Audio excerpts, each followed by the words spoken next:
Good afternoon, everyone. Hello, how are you? And welcome to Contracting and Business Week.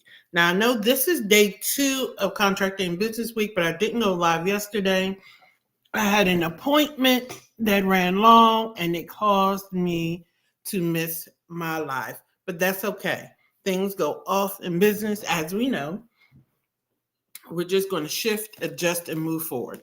So, my name is Luciana Turner of the LT&A Consulting Group, where we are a boutique government contracting, training, and consulting firm. What the purpose of this week is, we're going to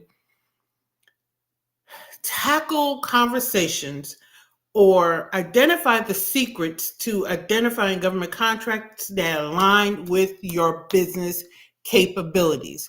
That is what we're talking about this week. Today, I'm actually going live twice. This session, we're talking about understanding your business capabilities. We're assessing your business and your capabilities to become a government contractor, plain, point blank, simple. When I go live later tonight, we're talking about taking steps to create your capability statements and using that information. We're researching government buyers and their needs. I'm looking at the workbook and I flipped the page. So there, I created a workbook for this session. The workbook goes out to those who registered. If you're interested, the registration link is in the description, either above, below, depending on which platform you are on. I'm streaming on LinkedIn and YouTube. Spread it amongst your friends that I am live, and I will be live for the rest of the week. Excuse me while I upload something. And while we're at it, I'm going live today, tomorrow, up until Monday. So the schedule will go understand your business capabilities. We're talking about buyers' needs, understanding your buyers' needs.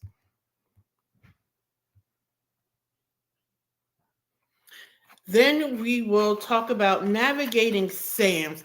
Now, we're not going to spend a whole lot of time on navigating SAMs because for those of us who have established businesses, we're not going to use SAMs as our primary source for obtaining contracts. However, you should know how to use SAMs. I want you to understand something. We're not using SAMs as a primary source, but you should know how to use SAMs. And I uploaded the wrong thing. You know what? Forget it. You should understand how to use SAMs because every government contractor is going to have to update their SAMs registration every year. On day 4, we're talking about leveraging alternative platforms for government contracting opportunities. Quite frankly, I'm changing that because that's what we do. We change on the fly. Day 5, we're talking about building relationships. I've talked about that before. I've talked about it on my morning lives. You will hear me talk about it as long as you stay in my community. We have to become power partners. Whether you're a prime or you're a sub or anywhere in between, you have to be a power partner. We're talking about that. We're going to talk about qualifying opportunities. Let me tell you something. Those of you who have existing businesses, you can become a government contractor without shutting down the rest of your business. We're talking about that this week. I'm introducing my 90-day government contracting accelerator this week. What is that? Simply put, in 90 days' time, I'm getting you up and running in your government contracting shop, and we're accelerating the rate. We're accelerating the speed in which you can become a competent and efficient government contractor. We're doing that in 90 days. We will start our first meeting on February 3rd. We have live sections. We have interacting sessions. We will build out a solid government contracting plan. We will build out your bid rates. Most people do not see the profits that they need to build in government contracting because you're not bidding correctly. Plain simple. And when I meet with people, the first thing they do is look at your bid rates. The second thing I look at is your accounting, and the error is in there somewhere. And even when you talk to contracting officers, they say most people lose on their bids. We're going to talk about full compliance. I am your compliance girl. We will always talk about compliance in any program that I do. Because what is it to win the contract, sustain the award, and then give the money back because you were non-compliant in some which way, shape, or form? So we will always have a compliance piece in any program that I offer. And then we will talk about operational efficiencies. Most people have redundancy somewhere along in their business systems, or they're not at peak operational sustainment. So we will talk about that in our 90-day GovCom Accelerator. Those who are interested in that, you can sign up for it. It's $19.97 for the 90-day GovCon Accelerator. I will put the link up or the QR code up for you to sign up for that. Fast actors, you will get a session with me so we can get started quicker than quick. So let's just get started with today's session. I will work out the link. I will post everything that you need in the session. So let's go. Excuse me. So understanding your business and your business capabilities is essential for becoming an effective and efficient and scalable government contractor. You have to clarify your business's core competencies. And in line with that, you have to clarify which business offerings you're selling to the government.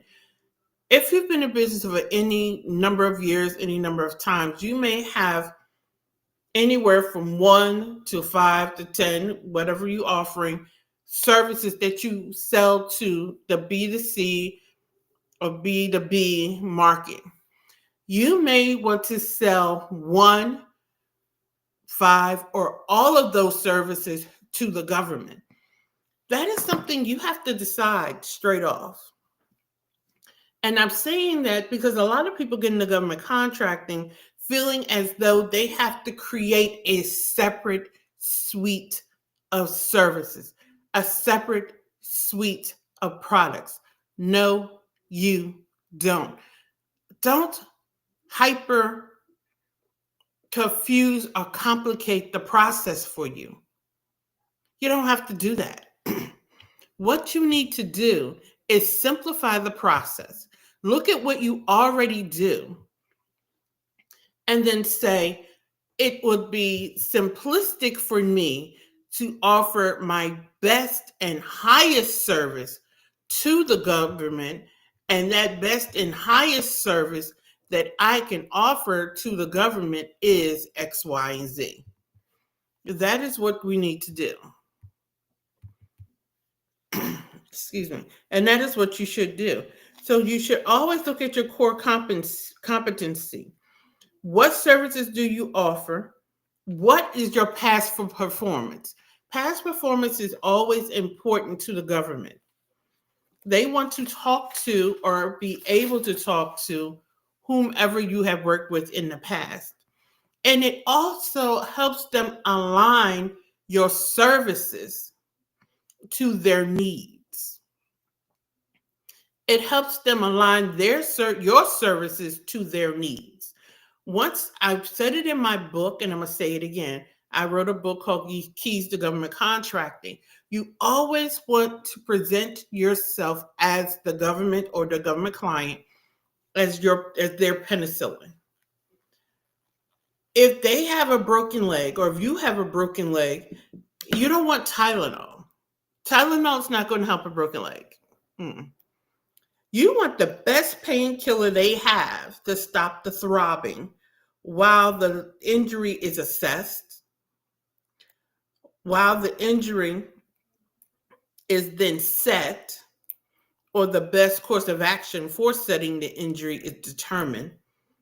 And then you want the best course of action taken. Sometimes they can just wrap your leg in some plaster and let it heal on its own. Sometimes the break is what they call a hairline fracture. That means they don't have to really do the plaster. They put it in something called an immobilizer. It keeps you from moving the leg while it heals. And you can go about your day. That's called the assessment. You have to assess your business, and you have to assess the way your business answers the government needs. That's what we're doing today. And that's what I'm asking you to do. I'm asking you to perform an assessment. How are you the government's answer? Remember, I said a few weeks ago, the answer to how is who. I am your who. Are you the government's who? And what fleet of service, or what service, what program, what offering do you have that will sustain or answer the question or service the government to prove that you are their who? That is what we're talking about today. We want to keep that in mind. The who. How are you the who? How are you proving out that you are the who for the government? Does that make sense? If anything I'm saying is resonating with you, put it in a chat. If you have questions, place it in a chat. I will see your question and I will make sure to clarify for you. I'm sorry, my glasses are just terrible. They're foggy. That's why I keep taking them on and off, on and off.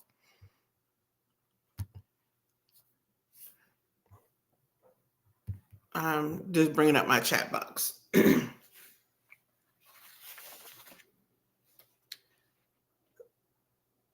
Now, there are people in the industry who say capability statements aren't necessary.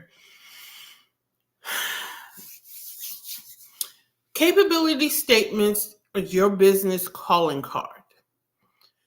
Your CAPE statement, which should exist in two ways, electronically and in paper. I know there are people who have this thought process that as long as it exists electronically, that you don't need a paper or hard copy. Get that out of your mind. You should always have hard copy of everything. You should have an electronic copy, of course, but you should also have a hard copy. And I'm going to tell you why this thought process of you shouldn't have a hard copy is wrong. One, technology fails so many times is ridiculous. If for some reason you lose touch with the Wi-Fi, if for some reason your cell phone, laptop, whatever goes dead, you can't connect with your customer. So what are you supposed to do? Tell them, trust me? Or are you supposed to say, you know what? The wireless just went down, the internet just went down. However, I have this hard copy here for you. Please, I know this is 2025 and people really want to push this overly hyper dependence on technology. I am not anti technology. That is not what I'm telling you. What I'm telling you is being solely technology driven can be detrimental. Also, you have to remember there are individuals who have vision impairments. Looking at a computer all day long can be a problem. Or if it's not formatted for a computer in such a way that it works with certain software, it comes across and is not legible, it's not readable. However, they can read a hard copy. So be aware, everybody cannot read your electronic document that may or may not be readable, accessible to those who have vision impairment. So having your capability statement in both formats is wise. Do not discount those who have vision impairment. Vision impairments. That is what transparency point, I had a stroke a few years ago. I am fully capable of reading a laptop. After a while, looking at a laptop, my vision starts doing this, which is where I revert to paper. I have to print it out in order to see it. Just keep that in mind. Have everything in two different formats. However, your capability statement provides your information, your company information, beyond just the biographical, we are X company and this and we're located here. It also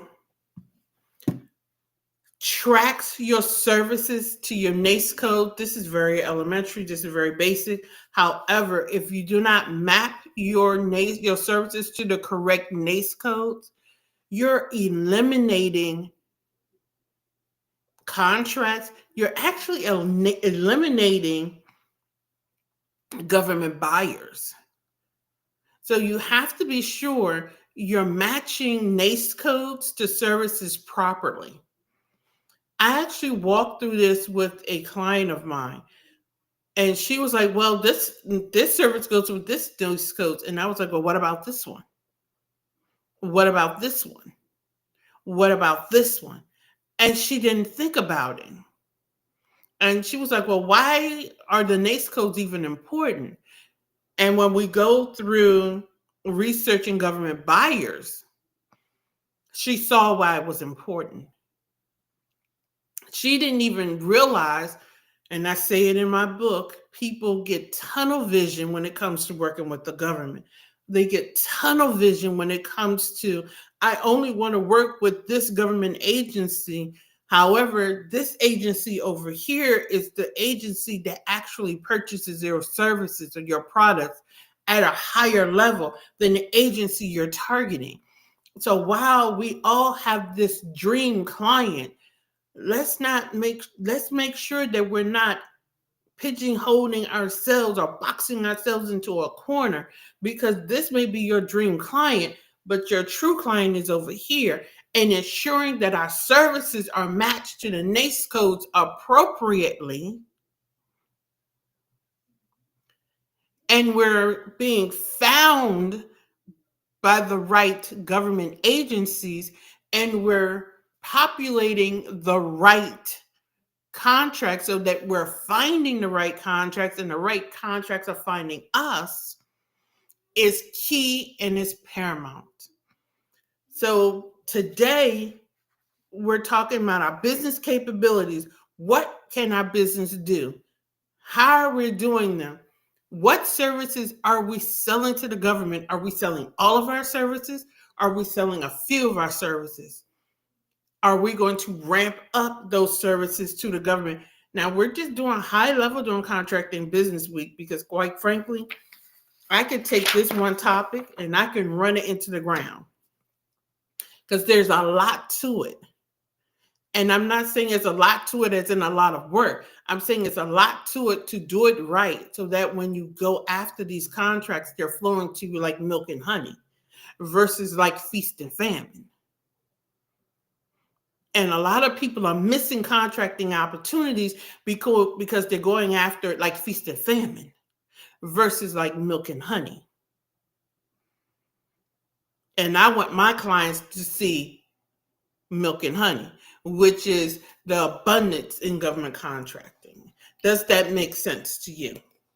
Now I'm going live again at 4 p.m. Eastern Standard Time, and that is when we're talking about Days 2's topic of researching government buyers and their needs. And then I'm also do a refresher of understanding business capabilities. Then I'm going to also do a talk on the 90-day accelerator and how all of this kind of works in the accelerator and so forth. So meet me back at 4 p.m. Eastern Standard Time where we can continue this conversation, get on track for Government Contracting Week. And that's where we are. Have your questions ready for me. Drop them in the chat. If you want to receive the workbook, the notifications, follow me on YouTube. You know where I go live. You'll get the notifications. And I'll see you guys later. Have a good evening. Or I'll see you at 4 o'clock. Have a good one.